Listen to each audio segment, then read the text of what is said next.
But across the Capitol, a milestone in history. One after the other, women were sworn in as senators. For the first time ever, 20 U.S. senators in all, and they were lawyers, ranchers, a former governor. They're also mothers, a total of 40 children and stepchildren, as Senator Kirsten Gillibrand reminded us at her swearing in. And before the holidays, we had a chance to gather these formidable women in one room to talk about a new era. And they said they fought to win tough races, and they're not going to stop now. They are living, breathing history, climbing the stairs and sending a signal.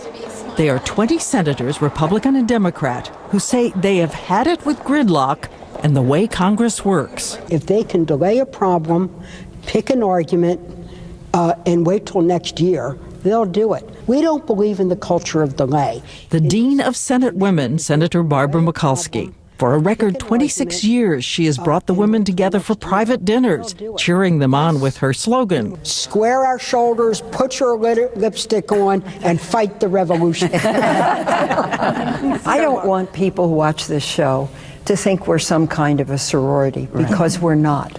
We all march to the sound of different drummers to some extent. But Senator Dianne Feinstein says women can be independent lawmakers and still work together. You know, we're less on testosterone. We don't have that need to always be confrontational. And I think we're problem solvers, and I think that's what this country needs. Someone once said the women candidates speak softly and carry a big statistic. And I do not agree with the speak softly part. When I saw President Obama a few weeks ago, I told him about our quarterly dinners. And I said, Mr. President, if you want to see bipartisanship in Washington, invite the women senators to help you get it done. And he loved the idea, and he plans to invite us to the White House. So they say they're ready to tackle big issues like jobs, transportation, immigration, but it's their male counterparts who keep reopening Roe versus Wade and contraception. I think most of us would agree that the government doesn't have a place in that. It's really individual families who should make those decisions.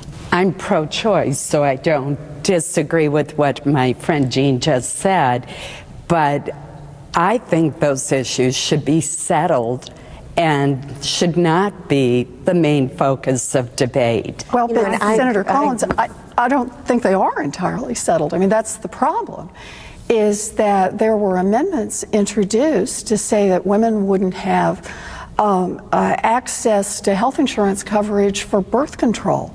There was a question raised about whether or not we'll really have enforcement of equal pay for equal work laws. And boy, if that's the case, then we better stand up and we better speak out. But if Congress was 51% women, you can bet your bottom dollar we would not be debating contraception. Exactly. We think we should be talking about transportation infrastructure or economic development or how to solve the budget deficit. And we keep facing these amendments on abortion. It's like, can't you just leave that alone? Always brought by men.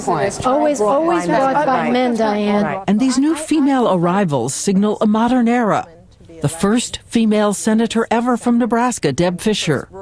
The first Asian American woman elected to the Senate, Mazie Hirono. And the first openly gay senator, Tammy Baldwin of Wisconsin, who was in college when she was inspired by Geraldine Ferraro. I said to myself, I can do anything.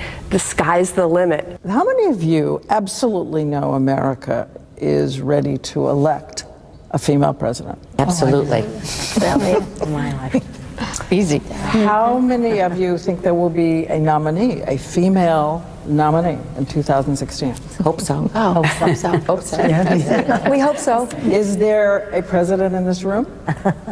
Maybe. No. Oh, yes. Maybe not in 20 of them. 20. A succession of them. You know, I think the thing is that every man wakes up in the morning and looks in the mirror and says, I could be president. I think every woman looks in the mirror and says, what can I get done for my country today? That's why you don't see it. Not one of you in this room looks in the mirror and says, I could be president? Doubtful, but. Well, you may think it from time to time. Senator Kelly Ayotte tells a story of her 8-year-old daughter. And she said to me, Mom, I don't want you to run for president.